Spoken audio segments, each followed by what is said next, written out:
Bueno, bons días.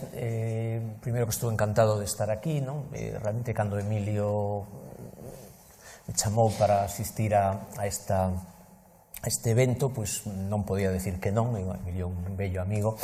Ademais, o Campus do Mar resulta atractivo para os que, dun ou outro xeito, traballamos en temas relacionados co mundo marítimo. O problema é que ás veces un por emoción afirma, di que sí, e despois atópase en dificultades para cumprir as promesas, e iso foi o que me aconteceu a min, polo que debo empezar pedindo disculpas, porque creo que todos os demais ponentes enviaron os materiais a tempo, fixéronse as unidades didácticas, e eu non mandei nada, e malamente preparei, no medio dunha serie de avatares imprevistos, pois un pequeno PowerPoint, simplemente que, eso sí prometo, xa lle prometín a Emilio, que nos próximos días adaptarei un pouco e enviarei para facer unha cousa un pouco máis coherente. Disculpas, polo tanto. O primeiro problema que me atopaba, que además que atopei, que me fixo difícil, porque un leva anos nestas cousas, pero non é fácil, ás veces, facer cousas de síntese. Aquilo que decía Voltaire de escriboche esta carta con 5 folios porque non tiven tempo de facelos en un, aplícase moitas veces, e a verdade que resulta que me causa bastante sufrimento, non? O sea, si ten que ser unha cousa de 20, de 3 horas e tal, estou seguro que facía dignamente. Unha cousa en 40 minutos, e claro, o tema que me puseron ademais era a economía das rías, do pasado ao presente, Dios mío, eso, que máis economía, máis historia, máis... A verdad que, bueno, fixen como puden... Xa pido disculpas unha vez máis pola decepción que poda causar eso, si prometo que se hai críticas arranxarei isto e farei algo un pouco máis a altura, bueno, non tanto, pero no máis posible parecido á altura das demais ponencias deste evento. Bueno, vou empezar porque si non... Bueno, isto que puxen...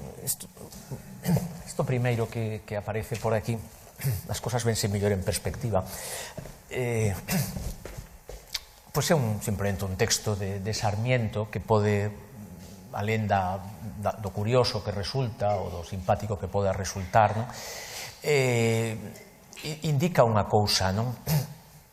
Que o mundo das rías foi un activo fundamentalísimo na economía non só da propia xente das rías, pero sobre todo da xente máis próxima, pois dende moi atrás, dende moitos séculos.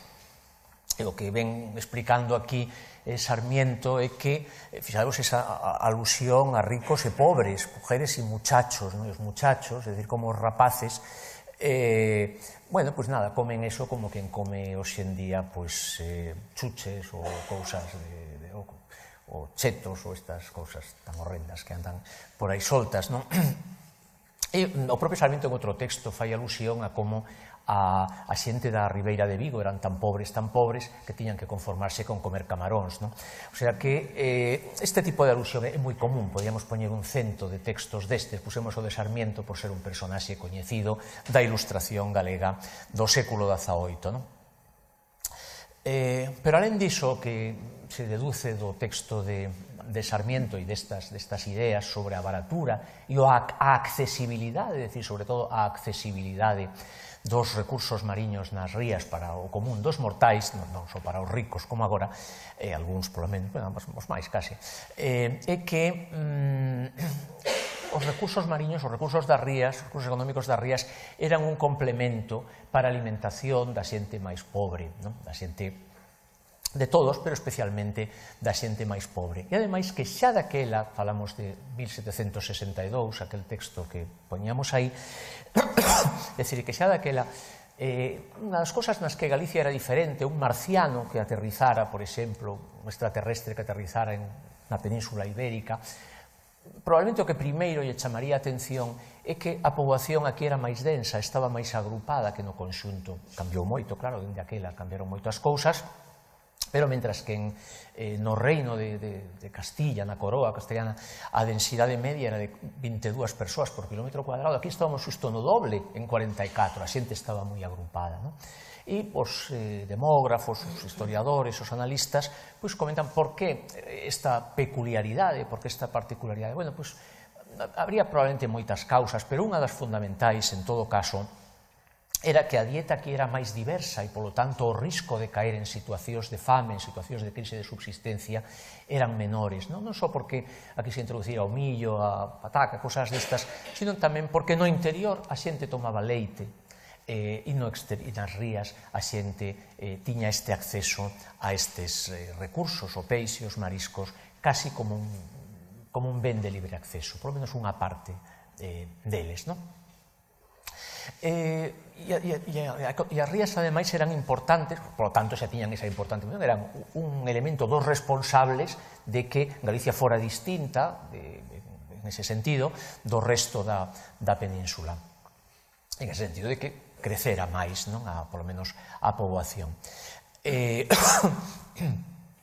Ademais, a economía das rías, nos sitios que estaban as rías, era diferente do interior, das zonas simplemente agrarias, non? Porque na economía agraria, nas zonas do interior, os habitantes, os labregos, vivían afogaos, é dicir, non xeraban excedente económico prácticamente.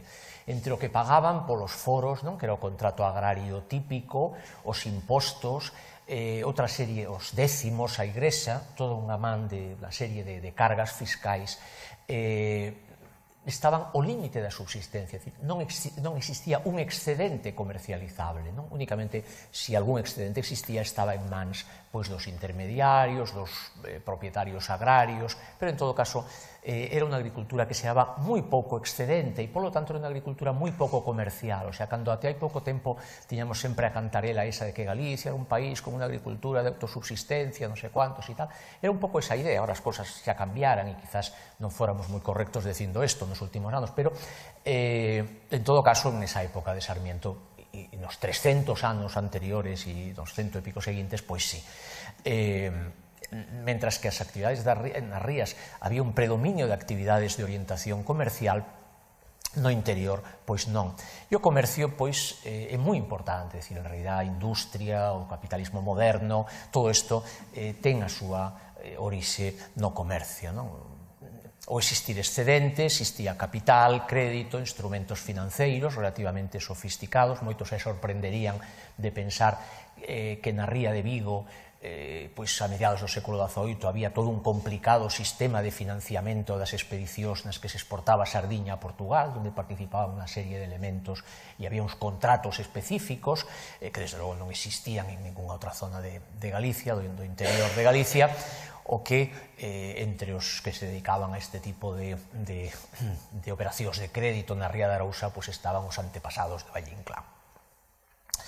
Os servicios de transporte, o contacto común, a experiencia comercial, era importantísima experiencia, saber un pouco de negocios, non? E iso aquí na ría de Vigo, na de Arousa, existía, no interior absolutamente nada. E ademais tiña outra característica, e podemos citar moitas, pero importante, que acabaremos con ela, que era que o carácter perecedereiro do peixe, do marisco, naquelas épocas o que se explotaba, o que se valoraba en realidade, e era comercial, era ostra. Isto está... Hai que reclamar a constructora, acaba de caer isto. Mire, nada máis darlle aí, cae isto, é un peligro, espero que non caian outras cousas. Bueno, o carácter perecedero destes recursos forzaba actividades complementarias, é dicir, implicaba a realización de actividades de transformación, o que quería decir que incorporaba automáticamente valor añadido, non? O sea, por qué?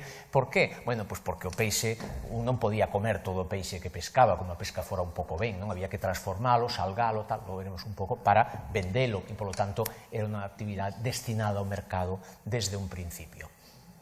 Claro que estamos falando un pouco da pesca, do marisqueo e tal, pero as rías naquela época, falamos da época de Sarmiento, e isto se pode predicar dos 300 como mínimo anos anteriores, é dicir, un período larguísimo que iría desde a baixa Edade Media até a 1762, que cando escribe Sarmiento aquelo que poñíamos antes, aquel texto co que empezábamos a intervención, pois non eran só eso, non? Porque era un ecosistema onde existían moitas máis actividades económicas.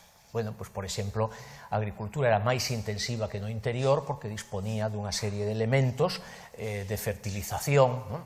as algas, as cunchas, todas estas cosas, ou porque tiña toda unha serie de actividades de transformación que se derivaban desto que acabamos de decir, que non era só as algas, o secado, tal e cual, sino que, das que falaremos a continuación, sino que había tonelería, actividades comerciais, de servizos, de transporte, non? Pois había zonas enteiras do sur de Galicia que se dedicaban ao transporte, non? Por exemplo, por aí pola zona de Mondariz, pois hai unha parroquia de Lougares que todos, absolutamente todos os veciños se dedicaban a levar sardiña a Portugal, non? Desde Vigo a Portugal. E en todos os do pueblo. Ou as rías eran unha importante vía de transporte, de comunicación interna entre un lado e outro. Hoxe en día o único que temos é o barco de Cangas, ou o barco de... pero as mercadorías non son un elemento que, en fin, que sexa un gran obxecto de transporte dun lado a outro da ría, pero daquela sí, porque era unha vía de transporte magnífica en un momento en que os transportes terrestres, pois, en fin, pues apenas había estradas, apenas de carro, apenas había nada. Entonces, as rías eran un elemento de transporte estupendo, un sitio por onde se podía ir de forma moito máis barata que por terra, e isto dotaba dunha ventaxa competitiva ás poboacións que se situaban á beira das rías. Por exemplo, isto facía que, ademais, que se creara unha especialización, unha división do traballo na área de cada ría que non existía desde logo en outras zonas de Galicia, non? Había transporte pois de fariña, de madeira, de arxila, unha serie de elementos amplísimos, había unha densidade de transporte moi forte, os galeóns, os pataches, que eran embarcacións pois que servían para non só para o transporte, sino desde logo para a pesca, pero en unhas épocas do ano se ocupaban da pesca, en outras do transporte da pesca a Portugal ou o norte ou do Cantábrico, e esas mesmas embarcacións valían tamén para levar o cerco, en fin, para pescar en embarcacións moi polivalentes. Casi todas as embarcacións eran polivalentes, pois todas que tiñan a partir de un certo tamaño. E isto explica, por exemplo, que cousas que hoxe en día ninguén se recorda, non? Pero a quen se lle ocurre pensar que cal era a especialización da Pobra do Caramiñal, que era un sitio tremendamente especializado no século XVIII. A que se dedicaban os habitantes da Pobra do Caramiñal? Pois un dice, o mar, claro, a que se van dedicar? Pois non, señor, eran todos muiñeiros, ou casi todos, e suministraban, bueno, tamén había mariñeiros, evidentemente, non? Pero a gran especialización da Pobra do Caramiñal era a muiñería, porque tiña a posibilidade, o sea, pola propia orografía, non? A posibilidade de aproveitar os cursos de agua para unha serie para montar moitos muiños, e suministraban fariña en toda a ría, é dicir, eles estaban especializados en eso, e por mar, polas rías, non? Por barcos, pois en toda. Sin embargo, enfrente, pois non ninguén se dedicaba. Na zona de Vila García, pois todos vivían do pan que viña da Pobra do Caramiñal. Unha especialización intrarrías que era moi específica, moi particular e que viña facilitada por esta función das rías como vías de transporte. As rías, ademais, pois eran efectivamente lugares agarimados, ademais, para o refuxio de embarcacións, e claro, non había instalacións portuarias modernas, había algún peirao, pero moi pouca cousa, e era un estímulo para o comercio, non só con outras de cabotaxe, con outras partes da península, sino mesmo tamén internacional. Aquí metín unha Citroën, porque sigue sendo, isto é unha función que sigue, que no momento que se instala Citroën Vigo, un dos factores que fixeron que se instalara era precisamente o tema do portuario, e o tema da localización de Galicia, se as rías tivo unha influencia que se a alguén lle interesa, pois se pode comentar. Pero, bueno, en aquel momento funcionaban outras cosas, como os corsarios, por exemplo, o corsarismo, que era unha actividade económica como outra calquera. Sabedes que a diferencia entre un corsario e un pirata é o mesmo, pero un ten patente de corso concedida polo rei, e outro, pois non a ten, e entonces anda por libre, e así lle pasou o pobre de Benito Soto de Cangas, pois que como era pirata, empezou sendo corsario, pero acabou pobre sendo pirata, pois o colgaron, non? A pesar da popularidade de que disfrutaban toda a ría de Vigo. Bueno, posteriormente, pois o Lazareto, que é unha cousa fundamental na historia de Vigo, non? Posible que Vigo seguira sendo unha aldea se non fora por o Lazareto, son de Vigo tamén, o sea, que en todo caso non son sospeitoso de tirar contra Vigo, pero esta función, por tanto, non función.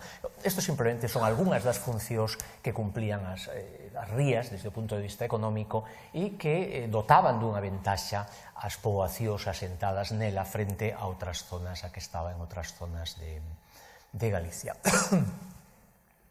En todo caso, compre decir que hai unha serie que a economía das rías estaba constituída un pouco por dous tipos de elementos. As actividades, estas actividades comerciais, que salientamos porque son distintas, superiores ás que existen nas outras partes de Galicia, pero tamén por unha serie de actividades de intercambio, de acceso libre, inda que limitado, é dicir, para que non eran estrictamente monetarias nin comerciais, non? É dicir, a xente axudaba, por exemplo, na beiramar a descargar e a cambio recibía sardiña, ou a xente axudaba a encascar as redes e a cambio tamén recibía unha serie de actividades, por tanto, unha economía de troque, de cambio, intercambio simple bastante amplia, non?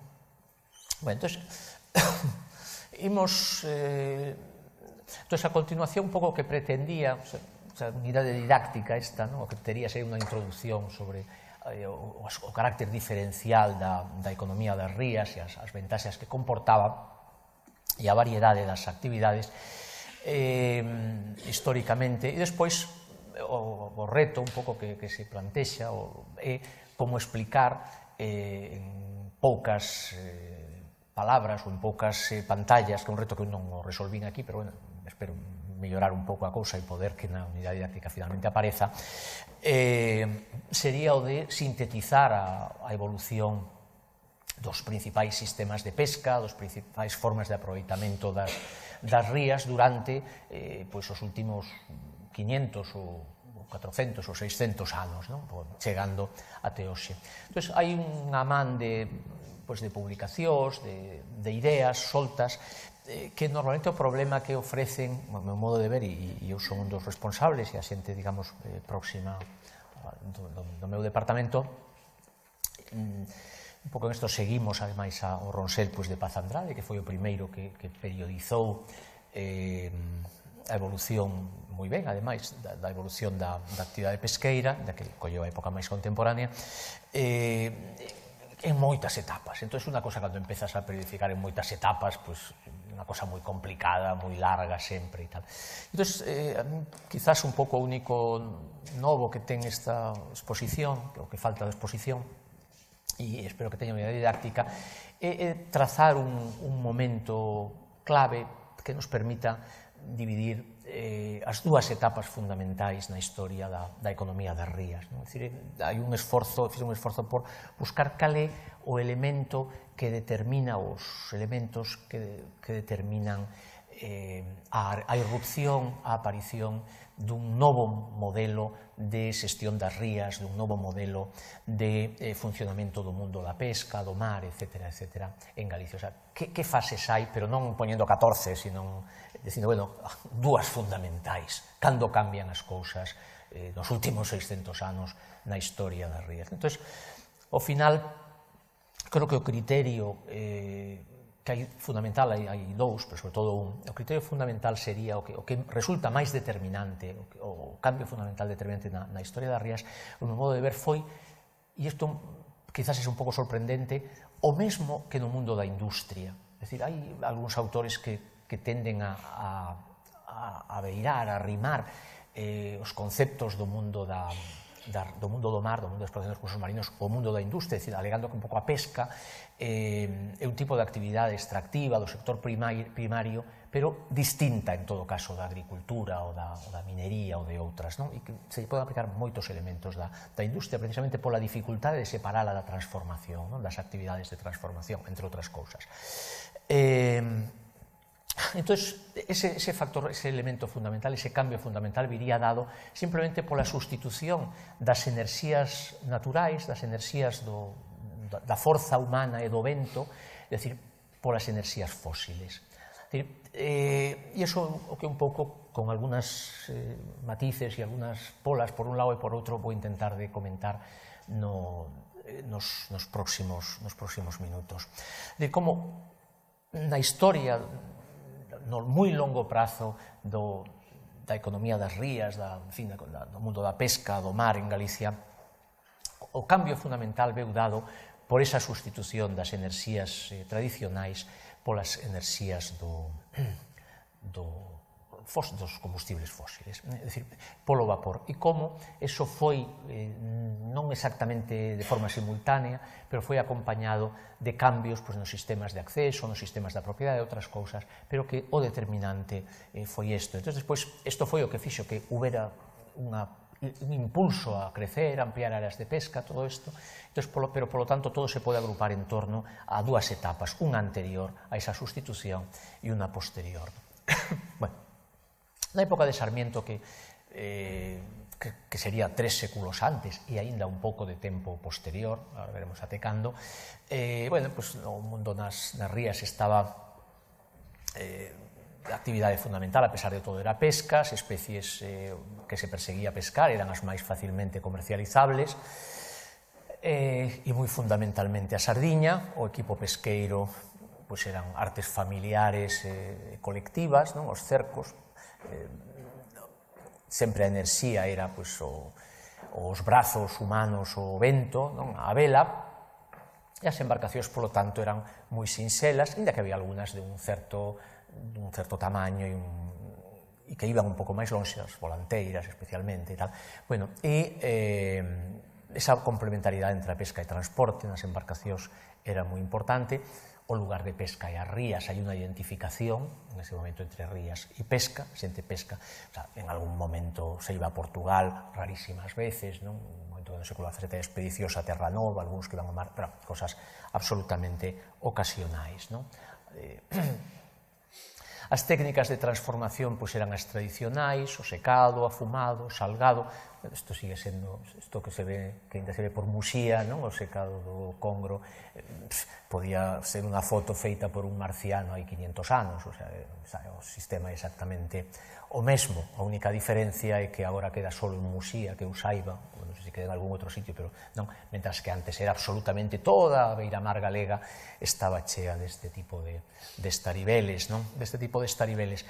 E ás veces, como temos pouca memoria ou pouca propensión a mirar para a nosa propia historia, cando vemos estaribeles semellantes en Noruega ou en algún outro país, ou vemos que eles, non xa que funcionen así, pero que estaribeles semellantes en Noruega que aparecen sempre nas fotos que poñen eles, nosa historia, nosa tradición e tal, que eles os tiñan por todas partes, a nos non se nos ocorre decir, si nós tamén os tiñamos por todas partes, igual que vos, o que pasa é que agora tampouco reivindicamos a nosa memoria. Bueno, isto era como era unha economía comercial, era moi orientada a mercados exteriores, Levante, Alicante iba moito, pero non era por Alicante, senón era porque sabedes que o transporte no antigo réximen era Alicante era a porta de Madrid, o sea, as cosas iban por cabotaxe de Galicia, de Santander, tal, iban cara a Alicante e logo por carro de Alicante a Madrid. Bueno, Portugal, Cantábrico, o polvo, Carballiño, por eso Carballiño ten esa, bueno, en fin, porque era o camiño do interior, non?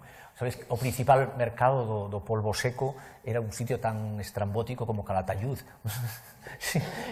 porque había un comercio moi forte, curiosamente, das Rías Baixas con Calatayud. Por que con Calatayud, que cosa tan estrambótica? Porque Calatayud era un centro de comercialización do cáñamo que se utilizaba para as redes e para os instrumentos de pesca, e entonces iba polvo seco para Calatayud e dali viña gran parte do cáñamo para os aparellos de pesca.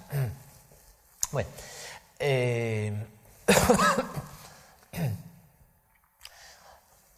todo isto un pouco como cal era o seu entorno, isto é un pouco pedante, isto da gobernanza, a mí me parece unha cosa espantosa, pero a verdade que non se me ocorre palabra en aquel momento mellor. Digo, bueno, como se organizaba isto e tal? Bueno, pois, quen podía dictar normas, baixo que xurisdiccións estaban? Bueno, pois depende, os portos foran de xurisdicción real ou de xurisdicción señorial, en Galicia basicamente eclesiástica, pois se pagaban os impostos dunha maneira, había certas concesións aos gremios, máis ou menos, os concellos pintaban algo, pero bueno, o fundamental que quería indicar son os dous elementos do centro, é dicir, os gremios do mar, que era un elemento de equilibrio. Os gremios do mar era a asociación do conxunto dos pescadores de cada porto, de cada jurisdicción. Isto cambia en distintos momentos, e os gremios do mar cumplían unha función fundamental, a función reguladora, ou, entre comillas, de gobernanza, fundamental era dos gremios do mar. Por qué? Porque os gremios do mar regulaban, o gremio do mar era unha institución que regulaba o acceso aos recursos, decía, quen pode pescar, en que época do ano pode pescar, con que artes pode pescar, e os gremios suscitaban un consenso social importante. Isto é un elemento que tiñamos no antigo réxime, que tiñamos en esa época e que despois desaparecería. É dicir, que era que a ninguén se lle ocurría pescar cando non tocaba, cando había veda, ou con unha arte que non debía pescar. Por que? Pois porque rapidamente todos os seus veciños iban miralo mal, probablemente perdería todo tipo de prestixio, sería sancionado probablemente polo gremio e todo o mundo apreciaría esa sanción e, ya ves, está ben, máis merecías, non? Esta cousa tan aparentemente nimia non ten nada que ver co que pasará posteriormente, o que pasará pois, xa no século XX ou desde finais do século XIX, é dicir, que o furtivo non é mirado mal, é imitado moitas veces, e até obxecto, ás veces, de admiración. É dicir, ese consenso social que suscitaban os gremios, en aquel momento, o vigairo do gremio, que era quen ponía as sancións, era apoiado cando ponía as sancións, e as sancións pagábanse. Bueno, moitas veces a sanción era que o vigairo con unhas grandes tixeiras collía a rede e zas, cortaba a rede diante de todo o público e a xente veía aí que efectivamente non se podían infringir as normas, que eran unhas normas existentes dentro dunha economía moral aceptada, donde tamén se incluía a propia conservación do recurso, a necesidade de conservación do recurso como un elemento do ben común daquela comunidade que era o gremio. Bueno, por tanto, o gremio do mar era un elemento fundamental de equilibrio, permitía que a pesca fora regulada con unha serie de normas moi amplas e que, sin embargo, o marisqueo, como era algo que en principio tiña menos valor comercial, excepto a ostra, pero o resto, pois que un pouco quen quisera. O sea, digamos, o acceso á pesca estaba limitado aos membros do gremio, mentras que o acceso ao marisqueo era máis ou menos libre. E despois, decíamos que existían as artes familiares, os xeitos, estas cosas pequenos, pero un tipo de arte particular, que era o cerco en cada ría, regulado polo gremio, era o elemento que determinaba o conxunto do calendario, o conxunto de calendario de pesca. Por que? Pois porque no cerco eran unhas artes grandísimas, de varios kilómetros, nas que participaba no seu largado moita xente, eran moi fáciles de controlar. Era fácil que cando chegaba a pesca a terra, pois estivera ali o cura esperando para cobrar o décimo, o xuiz para cobrar, o xustiza para cobrar o que tocaba o rei, en fin, o encargado do mayordomo do arzobispo para cobrar se o porto era de jurisdicción eclesiástica. Entón, por motivos fiscais e por motivos tamén de control desde o gremio, porque era un arte na que participaba todo o gremio, pois era o que tiña a primacía. As cousas empezan este tipo de orden empeza a disolverse a finais do século XVIII, precisamente na época de Sarmiento, por unha serie de elementos que son a intervención da Mariña, que quere impoñer a matrícula do mar para regularizar a asistencia dos mariñeiros ás guerras de fins do século XVIII, hai unha serie de levas.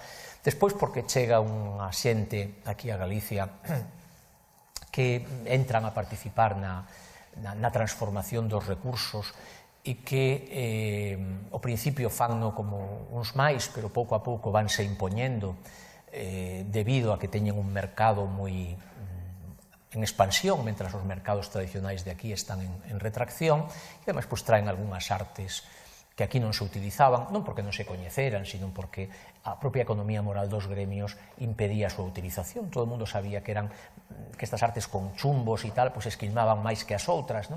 Entón, pues, como había que preservar esa economía moral, pues non se utilizaban. Pero chega unha xente de fora que non respeta ese consenso e sí que utilizan esas artes, non? E despois porque tamén a finais do século XVIII hai unha polarización progresiva nas rías, non só polos cataláns, sino tamén porque dentro dos gremios hai cada vez máis diferencias sociais.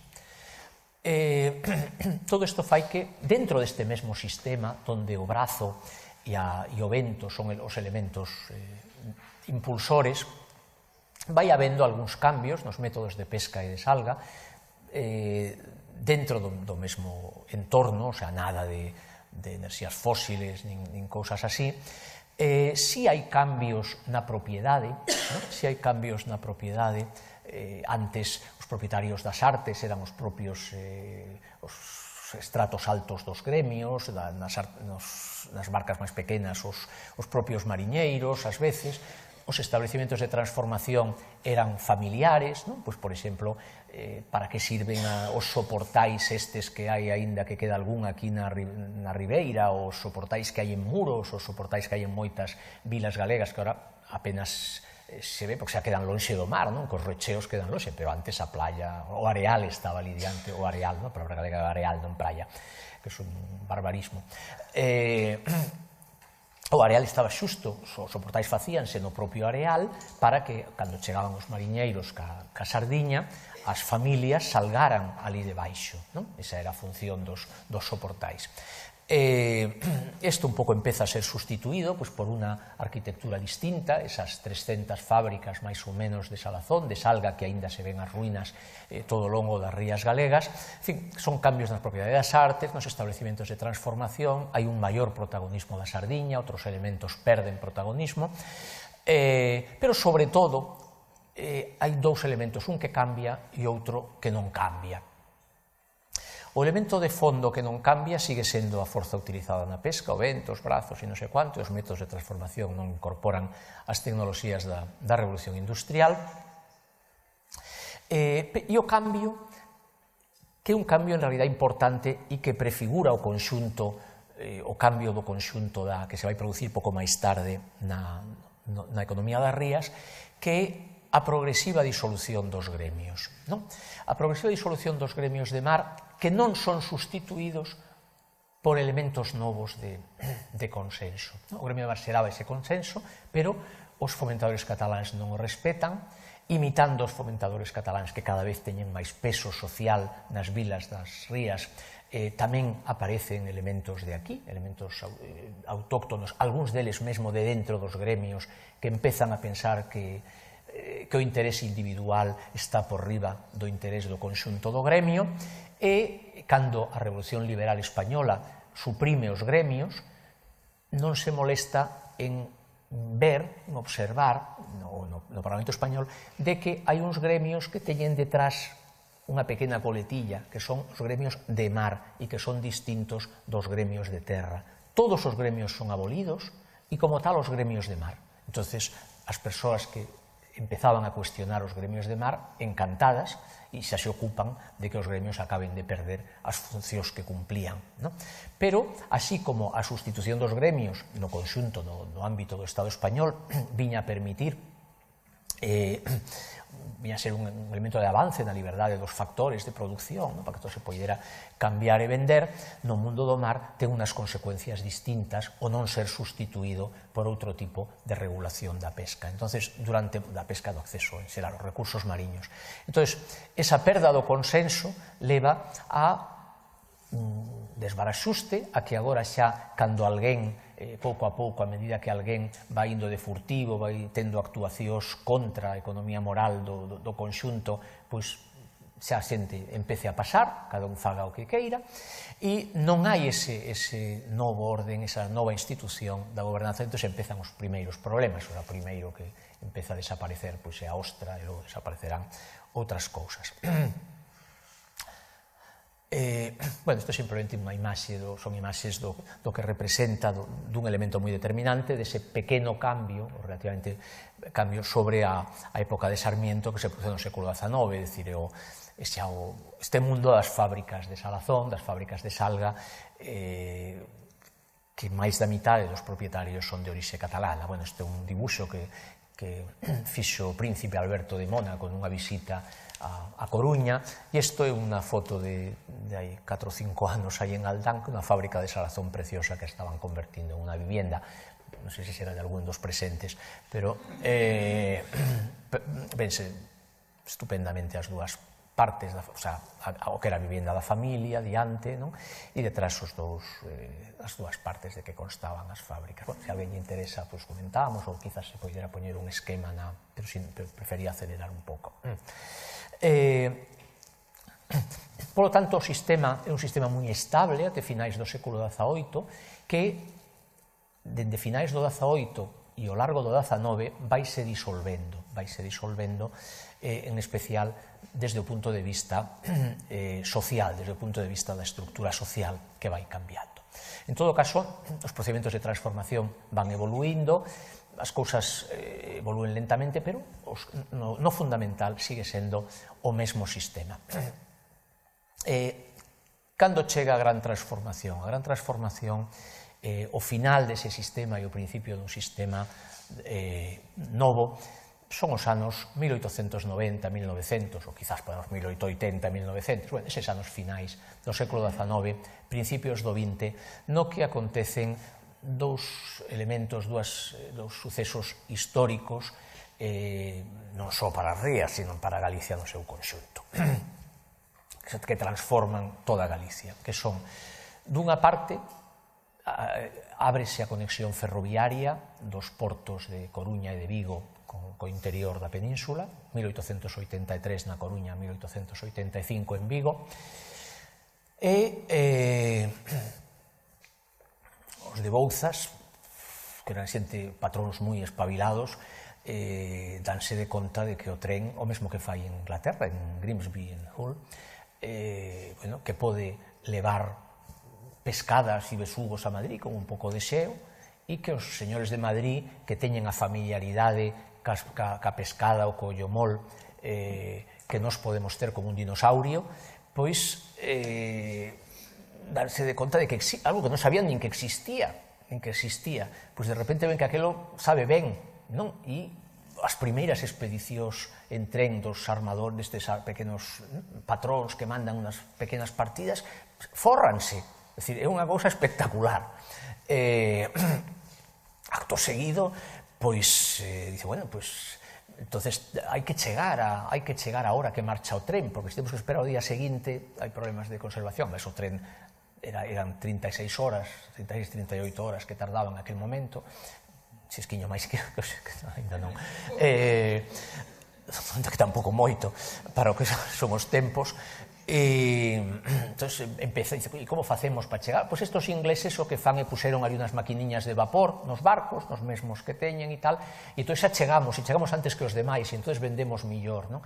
E logo se dan de conta que con eses motores de vapor, ademais poden salir un pouco das rías, e poden moverse millor e tal, e pescan máis, non? Entón, así, isto vai se cebando este sistema e vai cambiando. E o segundo é o nacemento da conserva hermética, que na década de 1880, 90, no período que vai de 1880 a 1904, en que se crea a Unión de Fabricantes de Conservas, nese período, pois, as rías énchense de fábricas de conservas. Dicir, por qué? Bueno, pois porque tiñamos, en aquel momento, a sardiña é prácticamente o único peixe que se enlata, aquí había abundancia de sardiña, había os antigos fomentadores, tiñan capital, había alguna xente que mesmo se dedicaba ao escabechado, en relación precisamente ca conexión ferroviaria. Hai recursos, hai tradición, e aparece a industria da conserva hermética. E en realidad estes dous fenómenos representan a chegada en Galicia, que era un país onde non había industria, que era un país que non representaba alrededor do 3% da industria total da industria española, é dicir, cando en aquel momento a súa población superaba o 10%, estaba casi no 12%, pois, éramos dos últimos da cola, Pois, ao nivel casi de Extremadura, pois isto representa de repente a chegada da revolución industrial. Até aquel momento non había un sector industrial, había unha fábrica aquí, unha tal, e además duraba un pouco tempo e tal, pero non había unha industria fabril, unha industria moderna, e estes dous fenómenos representan a chegada da industria, esa imaxe das chimeneas, dos ringleiras, dos operarios esperando nas fábricas, chega aquí, non chega por outros motivos. E ademais, esta transición, por lo tanto, dun sistema a outro en Galicia foi moi singular, non? Porque tiene unha aportación ao conxunto da economía galega moi importante, porque esa revolución industrial, todo pequena que se queira, todo relativa, esa aparición de un sector industrial, dunha industria moderna en Galicia, chegou, por lo tanto, do mar, non? E iso é absolutamente singular, porque un pode decir, home, en outros países tamén pasou, en moitos sitios, fíjate tú, Noruega. Pois non, en Noruega a industria moderna chega no sector textil. O sea, antes de que aparezan as industrias conserveiras, as industrias derivadas do mar propiamente modernas, en Noruega xa estaban as industrias textiles. Ese foi un dos motivos precisamente que fixo de Stavanger un gran centro non só de conserveiro.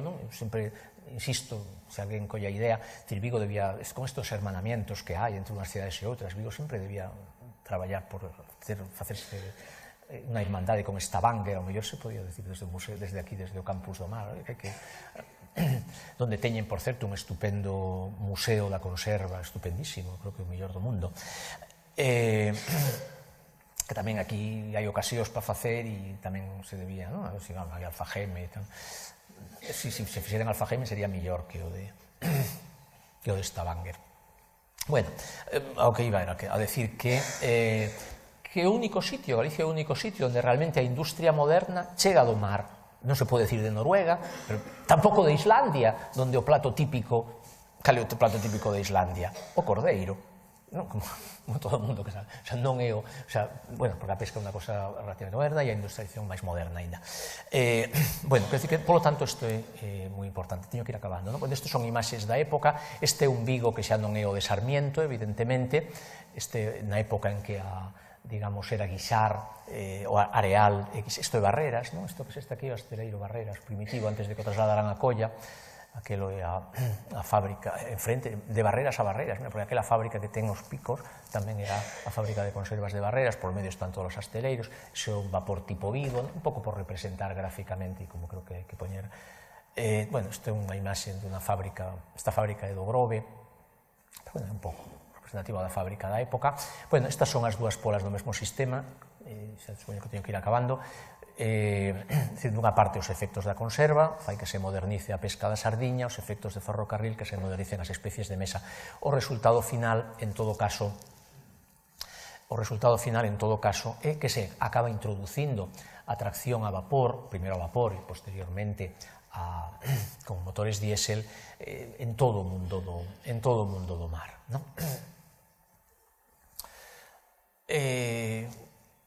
Isto quere decir que non só se transformará a tracción, os procedimentos de tracción, sino tamén os novos procedimentos de tracción traen unhas outras posibilidades a respeito de artes de pesca. Entón, aparecen os bous, máis ben na Coruña, as parellas máis ben en Vigo,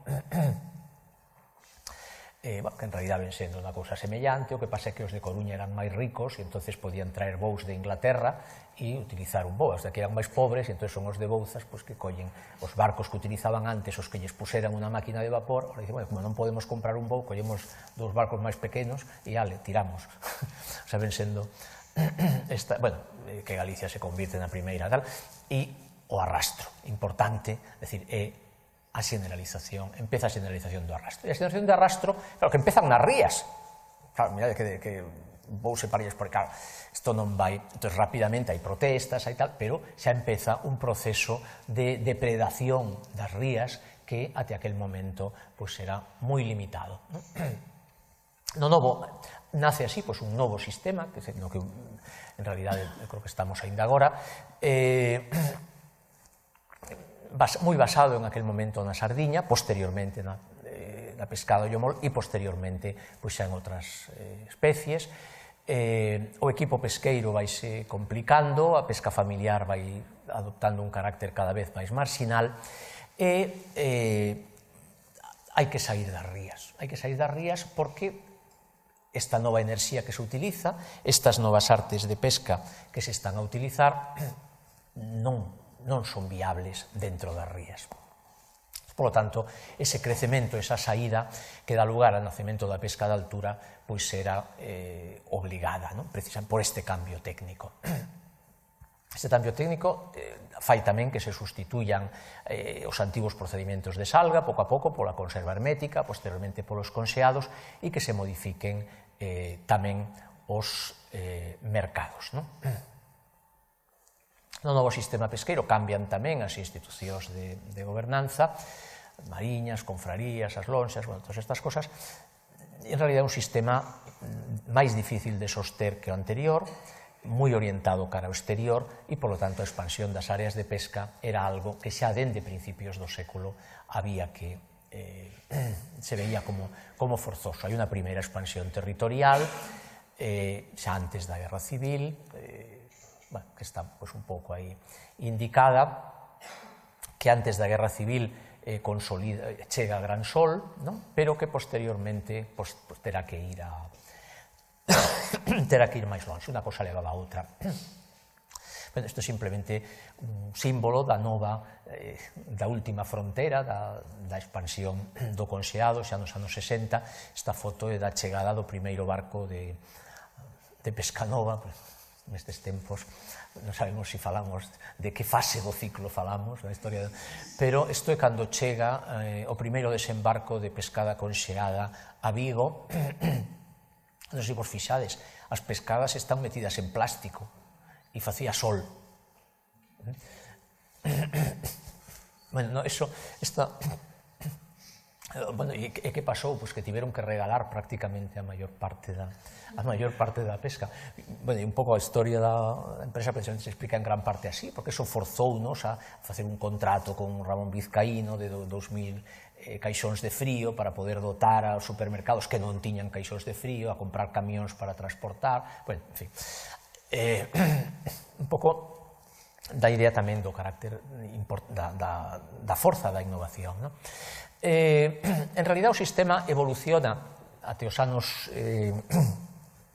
As rías siguen funcionando como un sistema, pero cada vez o mundo da pesca expándese cara fora. Nos anos da posguerra son anos de fame, o mar se presenta como a despensa ilimitada da nosa cruzada, que así a definía Suances, e o ministro de Industria e presidente do Instituto Nacional de Industria 20 anos até que o botaron do seu despacho no ano 63, o Estado impulsa o crédito aos barcos, ás embarcacións de última xeración, digamos, e deixa preterida todas as embarcacións e, en fin, en xeral a pesca das rías.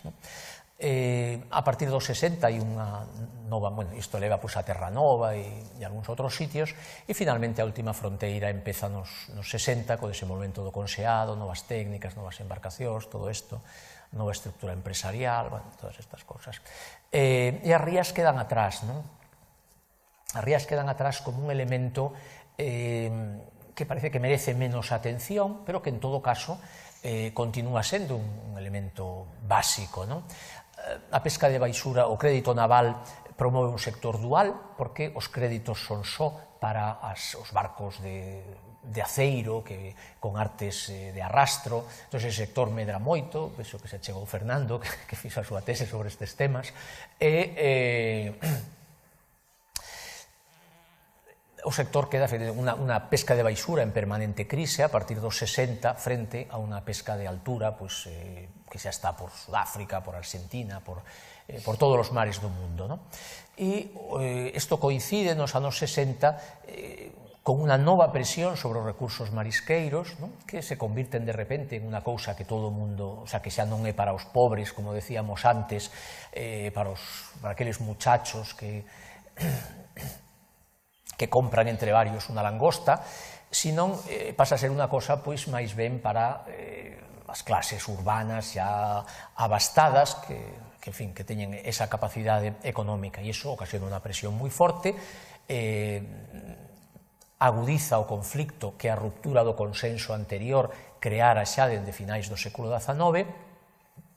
E isto pois hai que intentar, isto vai orientando nese contexto o desenvolvemento de procedimentos de cultivo, fundamentalmente a miticultura, que a partir dos 60 empeza a desenvolverse, e esta foto pois, que é unha das primeiras bateas que se utilizaron en Galicia no ano 46, fijaos que se está construindo en aquel momento, está ainda en construcción ese sitio tan lamentablemente sustituído polo auditorio en Vigo. Bueno, teño que acabar, porque senón me apedreades. Entón, as rías siguen sendo, isto dirán outras persoas aquí, probablemente, as rías foron o principal elemento de dinamismo económico na historia dos últimos 600 anos, foron un factor de crecemento demográfico, de orientación comercial, orixen da industria de fábrica, a importancia mantense, inda que de outra forma. Evidentemente hai unha ameaza de sustitución de usos e cada vez máis eu creo que é necesario acadar consensos para aquelar unhas cousas e outras e que as rías sigan sendo un elemento de vida económico e un elemento de disfrute para todos. E nada, punto final.